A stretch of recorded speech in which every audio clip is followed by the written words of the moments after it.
We have so much to talk about on today's episode of The Debrief. We were making short-form vertical content with custom overlays to make sure everything was dialed in perfectly. We were using a brand new version of Unreal Engine that we had to compile ourselves in order to help make sure that our camera tracking was more dialed in than ever, and we're going to share with you what we did to get it just amazing for this. We also had to make a book cover, and it was interesting why we had to end up doing that. And we also had to switch to a plate, which we use generative fill to make more personalized than ever before. This is going to be a good one.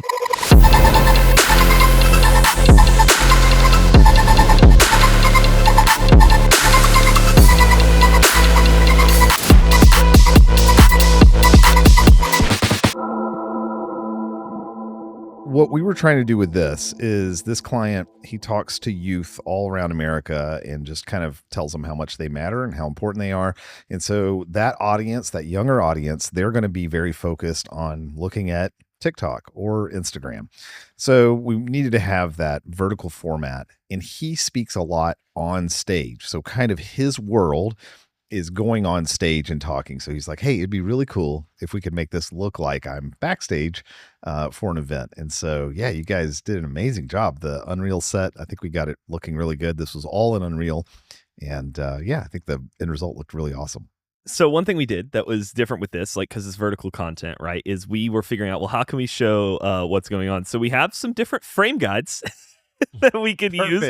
Hey, look great. We framed the debrief for social media. It actually started like this, where it was really simple, just 9x16 frame guide where you could still see outside there. But it's like, well, we need to see what TikTok looks like. We've worked with a few different ones of these. We're trying to kind of figure out which one gives us the best stuff. But there's a lot of different ones there. Yeah. So what I liked about this is, is, we'll go ahead and put it back up. Oh, sure thing. Showing the phone. And of course, we just did this really quick. Like, we didn't even take the time to cut this out very good.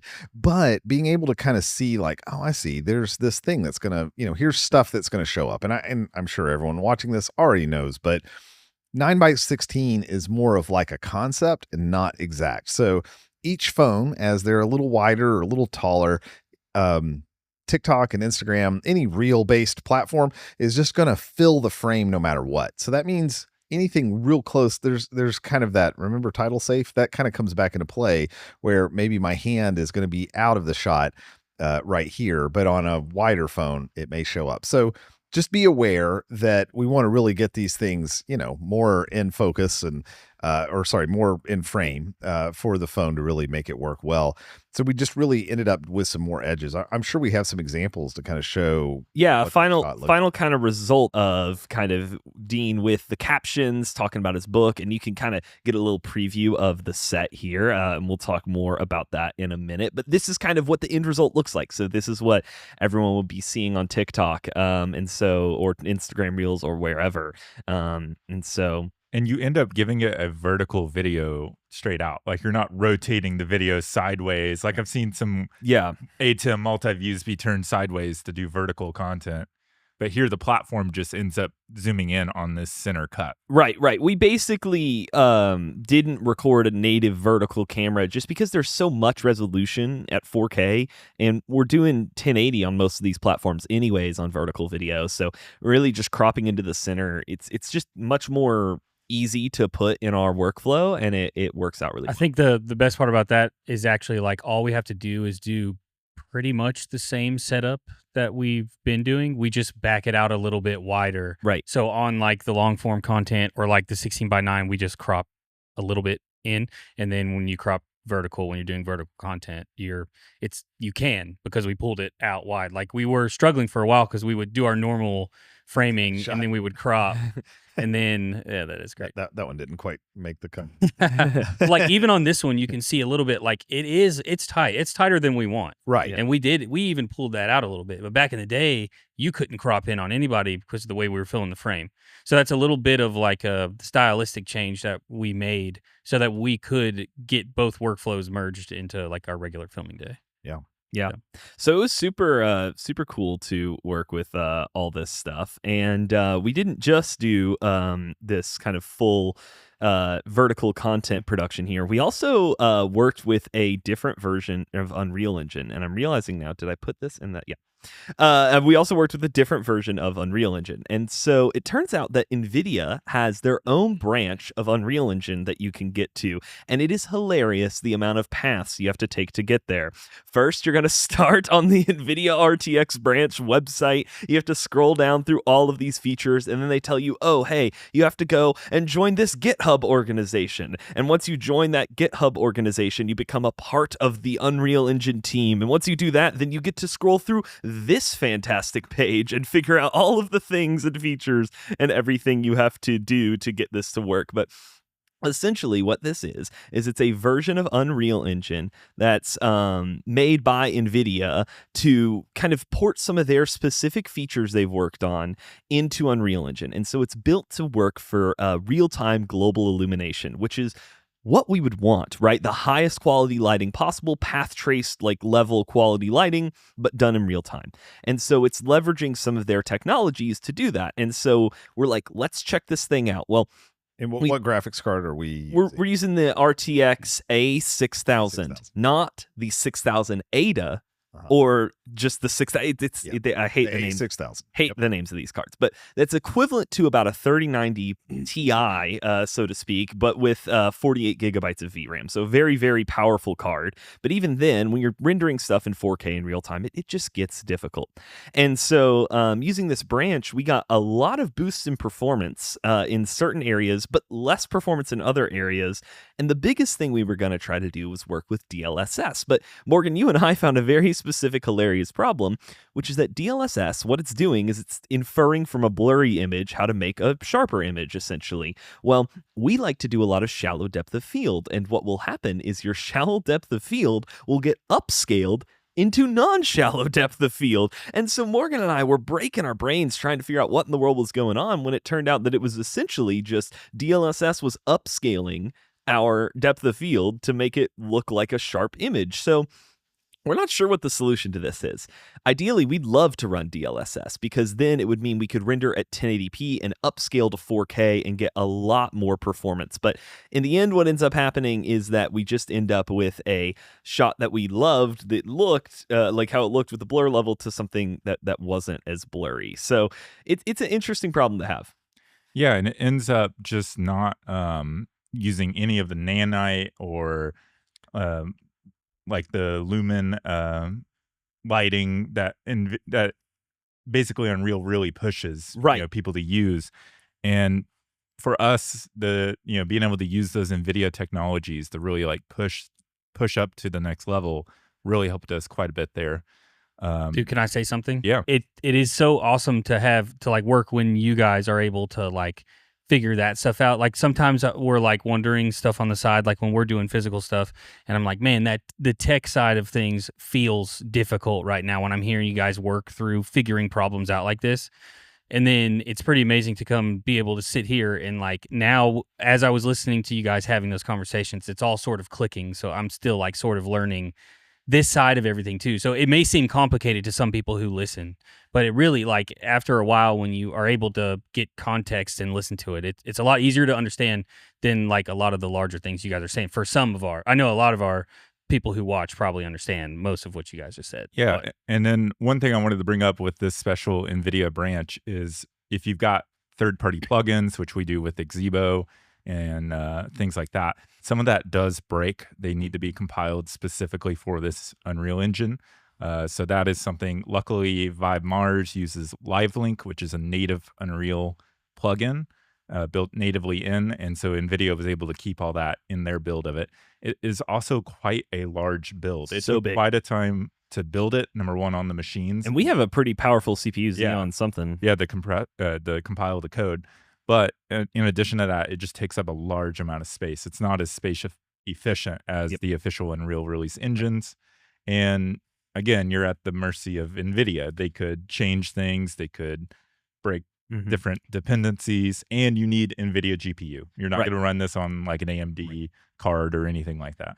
It's definitely worth a shot, though. So if you're doing virtual production stuff and you're like, hey, I want to figure out maybe how to implement some of this stuff, it did get us on the path of figuring out how to implement DLSS. And I think we can do that in our regular version of Unreal Engine as well, is what we figured out by the end of there, is how to properly kind of implement that plugin into our workflow. So if that's something you're interested in learning more about, please let us know. But it really... Oh, I do want to bring up one thing we had to do was capture the viewport of the editor window to get DLSS to even enable it all. Right. If you try and just spit it out directly through the decklink card, which is what normal people would think you would do, none of that processing gets applied because it's applied at the viewport level, right? Not because the card level. Yeah, not the Blackmagic decklink card level. Sorry, not the graphics card level. Right. And so this is some of the issues we have right now with using our decklink outputs. And, we've been considering back and forth on, okay, well, should we move back over to kind of deep GPU-based output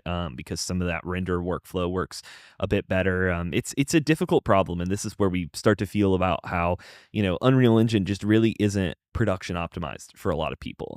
There's just some workflow stuff that makes a lot of sense to people like us that, the game developers would never even think of needing. So it's really interesting stuff. We'll put some links down in the description or up in the video at some point, and that'll show you where to get all of these, the NvRTX branch. It's worth giving a shot, but it is like 300 gigs. It's crazy. Yeah, and then we ended up doing a lot of tracking, and we ended up with a handheld type shot. We ended up creating a handheld rig, which was really nice. And I have found that the Vive Mars does best when it's handheld versus like a tripod. We'll kind of show that footage here. Yeah. But again, these studio cams weren't really designed for hand holding, so we had to kind of make up a shoulder rig. It's hilarious because you look at it, there's this giant monitor you can see, but we have to put a monitor in front of it because you can't see anything back there. Right. So they're kind of designed for a tripod. But again, the Vive Mars system, because it's hypersensitive to motion, we're able to really showcase it here with this tracking. Right. Because it's getting every little bump with the camera. Now, again, you have to dial in all your delays and all your syncs. And sometimes that's not perfect. It's off. And you also need to calibrate your lenses. So here we were using, I believe, the primes that we have. I think so. Or did we end up on a Sigma? I don't remember. I'd have to look in one of the other angles here in a second. I think it's the Irix. Yeah. One of the because I think it's the 40. We're using the Fizz track. Yeah. So this is another area where the Vive Mars Fizz track can be useful now that they have the small rig wireless focus I forget the names of all these things. Tim, please don't hurt me. But the motor, the kind of motor controller, we could use that to pull focus on this manual lens, and we can feed that data back into Unreal. I don't think we ended up doing that on here because of the DLSS. Yeah, because the DLSS, there were a couple of different issues. But you can see here's kind of just a raw final output. It's really funny to me how on the sides here you can see all of the stuff that's in our the set, physical stuff, but it looks like it makes sense. Yeah. It kind of works in the end. Yeah. And so that's kind of what this looks like, and you could tell just he's pretty well anchored in there, all things considered. And now this was also right after Vive Mars had rolled out their software where you could kind of actually see the tracking volume. And I see how much this takes time to get into focus, but you could see, look at how crazy all our tracking was. And here's what that shot actually looks like from the green camera. So it's pretty cool. I do want to talk about, did you talk about how sometimes it feels like they sort of go to sleep on the tripod? Yeah. When you move it every now and then, you get a lag delay, and then it eventually catches up and is better. You can almost sort of see it. No, yeah, this will show it here, right here. Okay, perfect. Awesome. I love that you have that. You see how long that took to snap? Exactly. So you experience that. Sorry, I'm talking to the mic. So you experience that delay sometimes when you're on the tripod, but when you're holding it on your shoulder, like you were showing those shots a minute ago, man, that thing is responsive, and it's pretty cool to see. And I think that delay is just it responding to reduce jitter, as they would say. Right. Now, because we're handheld, the jitter hides itself in that handheld motion. Right. So on a tripod, they're trying to limit that so that when you're sitting still on a tripod, it kind of locks down. That's it going to sleep. They have now in later firmware releases allowed you to adjust that and kind of dial that in on the Vive Mars interface itself. But you still want it. You don't want to turn it off entirely. Right. But again, as long as your shot's in motion all the time, which on a shoulder rig it would be, it works really, really well. Yeah. Yeah. And so it's definitely hard. We spent a lot of time kind of dialing in because we were figuring out some of this delay stuff. Morgan, I remember you dialed in a lot of scale and delay on this. And I know also, Tyler, you helped out with some of that scale stuff. So what was kind of that scale dialing in process like? Yeah, Tyler had a 2x4 laid out like down. I remember watching him like crawl out there to figure that out. Yeah, tell us about that. Tell us about that. The objects were all not to scale. And so like the coffee cups were huge or tiny. So I put a 2x4 out there, and then I went and found a metal folding chair that the guys had next door at the metal shop. That totally fit in that. It fit in that, theater environment. backstage world. And so we just put that out there. And once you get those things to scale, there was a chair that was already in the set, and we got those two chairs to scale together, and you could sit down in one. We actually overlapped them where you could look like you were sitting down in the chair that was Unreal, and it looked like you were sitting on it. So then we knew we had everything to scale. Then we just had to work everything off of that, the size of the other objects, Yeah, and we ended up making measuring out a like 1 meter square, Tyler, right? Right. Yeah. Taking a measurement. That's right. So Morgan created a 1 meter square in Unreal, and then we had a 1 meter square on the floor, or was it a yard? I can't remember. But then we matched those up too, so that was another way to do that. But having two objects that correspond with each other one in the real world and one in the virtual world is the real way to do that. I will say that like one of my favorite things is like if I'm not sure, sometimes I'll look at when you're trying to get the right perspective of like angles and everything. Sometimes I don't judge it very clear, and I'm like, I don't know what's going on, and I just see Tyler's always the one to speak about it first. If it's off in the slightest, Tyler's always the very first person to point it out, and then I just stop thinking about it because I know that you're so meticulous about it that I can't do any better. So every time you're always like the one to like, no, let me sit there and fiddle with the camera for 30 minutes and figure it out and make it look like it's supposed to be. Can we go? Man, the distance from the object and the angle, it all those little changes. But man, when you get it, it's just like magic. It's like, oh, there it is. That's it. Don't touch anything. Yeah, and if we can go back to that footage of the tracking not catching up there, yeah. So if we look at this, you'll see I have a QR code directly below there. Nice, yeah. And that is so that I can align my levels of the floor with our green screen. So that's a physical board that we've made and printed, and I have the same object in Unreal, and I'm able to tell it to look at the camera feed, the raw green feed, and snap the two together. Because that's the other issue that you'll run into is if your floor height is off, then all the scale gets thrown off as well. And then the other big thing that we learned by doing this was applying a crop factor to the camera in Unreal to get the scale to line up with the lens file. So I was having it create the virtual camera in Unreal to be a Super 35 sensor size, and that was causing black bars on the left and the right. And then I ended up just taking that and applying the normal 1.75 crop, and then that aligns it perfectly to get all the scale. So that's a big change that we did here was the crop factor being applied to the Unreal camera. Yeah. Well, and to be clear on that, we weren't doing any of that before. We were just kind of sticking the output out of Unreal. We told it the lens thing, and we thought we calibrated the lens. But then we applied the crop factor. Then you saw the black bars problem, and then we went on beyond that. I think part of that is there's just, again, this is a video game development platform thing, and they don't have a big, this is a newer workflow for it.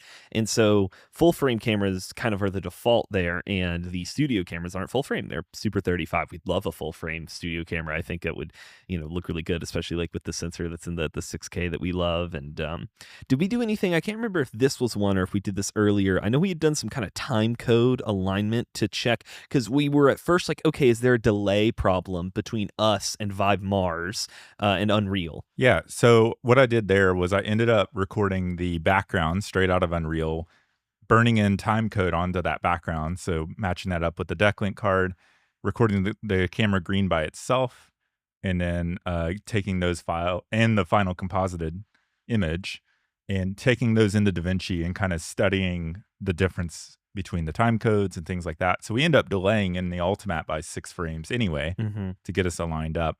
Normally, you have to delay your tracking because you're bringing your video feed into Unreal. We're keying externally, so we don't have the delay of bringing the video into Unreal that most people would have with like Xsymmetry or zero density. And so for us, we needed to delay our video to catch up with the tracking. Also, Genlock is kind of important sometimes, it seems. It depends. Also, we're doing everything in 2997 currently.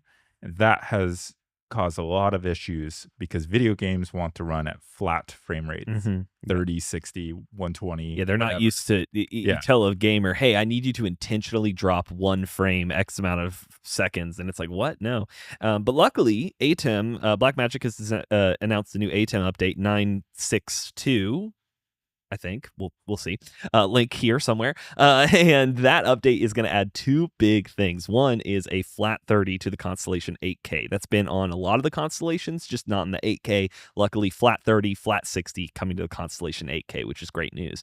As well, what's also coming is going to be timecode in the multi-viewer. So this would have let us output ATEM timecode directly next to Unreal timecode, and in real time kind of figure out how to line that up. Now, obviously, if we're 1 or 2 frames off, that's going to be a lot more difficult. We'd still want to record it, but we could record that multi-view and get it all in one view, and that would have been way easier to do it that way. So that was it was a lot of Unreal stuff that we worked on. I think we learned a lot about how to make Unreal much more viable for us, learned a lot of new strategies. I'm still really interested in that NVIDIA branch of Unreal and seeing what are times we can use it? Where are times we can't? And I want to figure out where we can apply depth of field. Can we do that after an upscale? The problem with that, I guess, is that it's rasterized. And so how do you kind of tell it, hey, I want you to have this in focus, that in focus. So if you all know of any tools that you've used, especially tools that work in Resolve that are kind of depth of field emulators,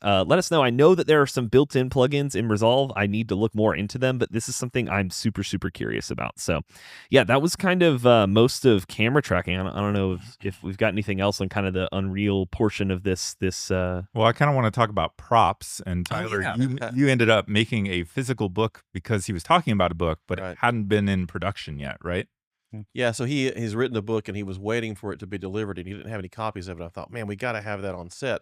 And so we were able to get the front cover artwork for it from them.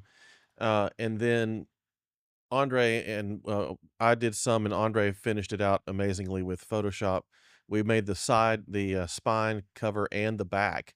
So then I could we have books around the studio here, and I printed out in color the cover and cut it to fit and glued it on with 3M photo mount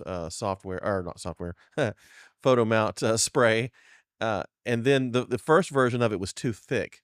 So I had to go back and reconfigure the size, and then I did many iterations of it, but finally got it down. And then he ended up wanting to take it with him. He wanted to take the book with him because he loved having that actual thing that he could hold.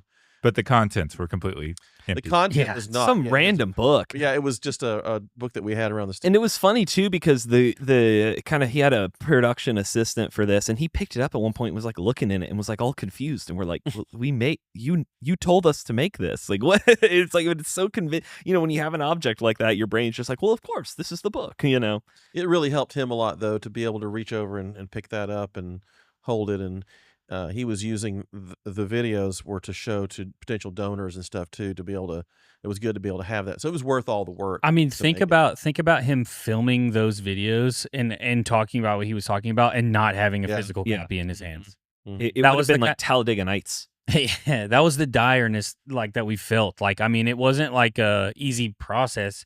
How long did it take you to make the book, Tyler? You didn't just do it on a whim. Oh no, it was a couple hours of work just to size it and get the graphics right. And well, you had to find the right book because you were how many pages is this book going to be? Yeah. You don't want to get a book this thick and it's Put it actually on this thin of a book. Yeah. You don't want to make it this big when the book's this big or whatever. Yeah. Well, no, it was cool. Like I said, imagine him making those videos without it. It wouldn't have been. I don't know. It would have just missed that piece. So that's cool that we could provide a book that doesn't exist as a prop when you put it that way. It's pretty awesome. I guess we could have had him holding some green block and track. Can you imagine? Yeah, that's true. Man, we could have. It would have been a blue block, so we could have. Oh man, but yeah, so it was awesome though to have the physical book for them. I think that was really important. Total game changer. that was kind of our first half of the morning, but the second half of the morning we shifted to a secondary set, and there was I felt like there was a lot that ended up going to this one. It wasn't just kind of a simple set change. A lot needed to end up happening. I've got a lot of fun footage here of look at you all putting up all these lights. Yay, this is my life most of the time, everybody. Check it out. I always forget to get this part. I'm like, this is like, because it happens the day before. This is the one time I wish that it wasn't in slow motion, so that it could have already happened by now. So we wouldn't just be watching this. It doesn't look that cool. Did we switch sides? It's been a while now. So did we? What is the lighting motivation? No, the lighting motivation didn't flip. I don't believe. Which is a thing we're learning and we'll talk about in the future for sure. Right, but. The lighting situation shifted drastically. Yes. So that's why y'all are tossing a light up. Oh, that's right. That's right. I tried to light his shoulder, but not his face because we had a lamp that was back there, and we were trying to emulate the lamp because the lamp itself wasn't bright enough, but sort of, yeah, there you go. He was trying to brighten it up, and the reason we were doing that is to get some like separation from the background. Funny enough, it's a physical piece, right? Yep. But we had to get it bright enough so that it made sense that it was casting a light onto Dean, because otherwise it sort of felt like a two-dimensional object that we just sat between Dean and the background. So it looked fake and weird. So yeah. So we were trying to get that light. We ended up actually not even using it. So this is the final product for the set, and we'll talk about some things that are kind of around him and whatnot, because we have used this set before. But this was the secondary look that he wanted. Do you also have the side shot to go to? Eventually, it will go to the side shot. So it's playing in the video. Gotcha. Yeah. What were we going to say, Tyler? Just to interject, I knew we were going to have to stand the book up, so I went and looked at all the different book stands, little plate stands and stuff that they had at Hobby Lobby, and they were all terrible. They looked just clunky and gross. So I actually went next door to the metal shop and made a little book stand that would be hidden, so it would look like the book was just floating and you don't see the book stand at all. So I thought that was kind of fun. Okay, so this is the side shot. So we've talked about this shot before. We love the shot. Literally, I think we talked about it or I don't even, maybe it was last debrief. I can't remember. Yeah, we talked about it in the recap one. Okay, yeah. So but what we want to talk about on this one was in a previous project, we had a guy come here and record on the same set. This is from that same Kinley Hotel here in Chattanooga. But if you go ahead and bring up Dr. Richards, so here's Dr. Richards, and you'll get to see a change here in a second. That's what he did, and then this is how Dean's set ended up. So you can sort of see the difference. He's a little bit different, because this was like a year ago or two. So now you can see us sort of like changing. But if you'll go, I gave you the actual backgrounds. So if you go to, here you go. So go to the other one. So go to the other background I gave you. So this is the original. This is what it actually looked like in the speakeasy. So in real life. Yeah, so there's like Yusuf Lateef is the guy up in the middle. He's a trumpet player. He's from Chattanooga. He's like a famous person. All the other pictures are from Lookout Mountain, looking into downtown. They're all parts of Chattanooga. So now if you'll go to Dean's, you'll see we changed a few things, right? So we put that map down below, which is kind of funny because you hardly even saw it. Anyways, and then up top, we took out that picture of Yusuf and the mirror and everything, and we put what looks like a jet turbine engine on the other side because Dean likes planes, and then on the other side is a map, and like that looks like Italy, but that's all AI, so it's not. But it sold it pretty good, and those candles up there are also AI generated. And then if you look around, we're using generative fill, by the way.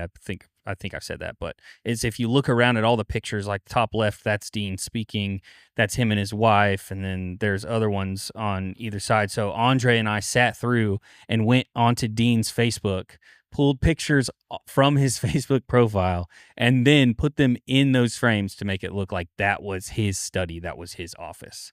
So can you just kind of go back and forth on them, just so like kind of fast, so you can see the changes, see all the pictures changing, and even some of the frames sort of changed with them too. So that's something I've talked about a whole lot, is us utilizing the generative fill to create multiple sets within the same set and being able to use it, and not being the exact same every single time we film with it. So because we promise to be honest about everything, I do have a criticism of this. Actually, if we go back to it one more time, so sorry, is that we lose a lot of this depth. There's kind of this flatness to the final product that shows up here. But you can kind of tell, especially in that top section with Fake Italy, like all that shadow is gone. Yep. It doesn't quite and the get wall, it right. The wall, it's almost like banding when you look at it. You know what I mean? So yep. I totally agree. It takes a lot of the depth out of it. Right. Yeah. But I think overall it's fantastic, and I think the changes are super, super cool. So it's amazing that we're able to do it. It's just an interesting thing of, we oftentimes have joked, like, it feels like we need someone who's full-time, just the most amazing graphical artist in the world, who can be our set person and our generative fill / object replacement person. The two main things that cause it to look wrong is the depth you're talking about, and then another one is like if you're in like a set that has like a lot of light passing through the set, like kind of like washing on like a wall or something, and you change the wall. Well, that's an overlaid image, so that doesn't go anymore. So sometimes it breaks, and you can almost see the mask because you've got those rays of light going over it. Yep. But there's ways to get around that with blending and yada yada. Well, and hopefully as generative fill grows with video stuff, we'll be able to kind of say, hey, I want to replace this, and it'll replicate light and stuff. And that's also what we're looking into. Something I found recently that I'm researching into is something called de-lighting, where, with something like a Gaussian splat, you can put a 360 camera on top of another camera, capture an HDRI of your space, and use that HDRI to reverse the lighting of the splat of the place, and use that to then do ray trace, like just crazy stuff. But this was a super cool filming we got to do with Dean. He's fantastic, by the way. Such a great guy, such a great mission.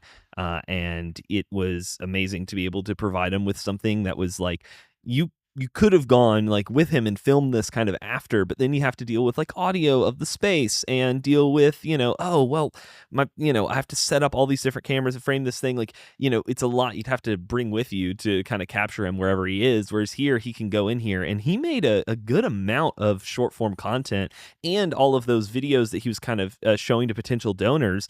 He got a lot done in one day. He made like 38. I think he made 40 videos after making multiple versions of like a single video. So yeah, I think he made like 40 videos. Yeah, which is he's a machine on right. And obviously, short form content different than long form content. It wasn't like he was making 20-minute videos, but it's still something that would be kind of more difficult to do in a less controlled space where it's like things can shift, change, lighting can change. Like, we're locked in. It's going to look exactly how you want it to the whole time. We're not under any sort of those kinds of pressures. So for sure.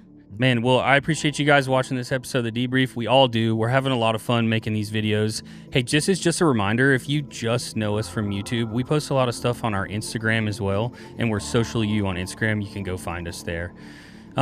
If you guys don't mind, like I always ask, share with a friend, like, subscribe, and you can hit that notification bell because we are going to be pumping out some content, and we're really looking forward to really getting this thing going. I said in the last debrief that we'll be coming out with some more videos, so this is me sticking to it, and I think we got more to come. So we'll see you guys on the next one.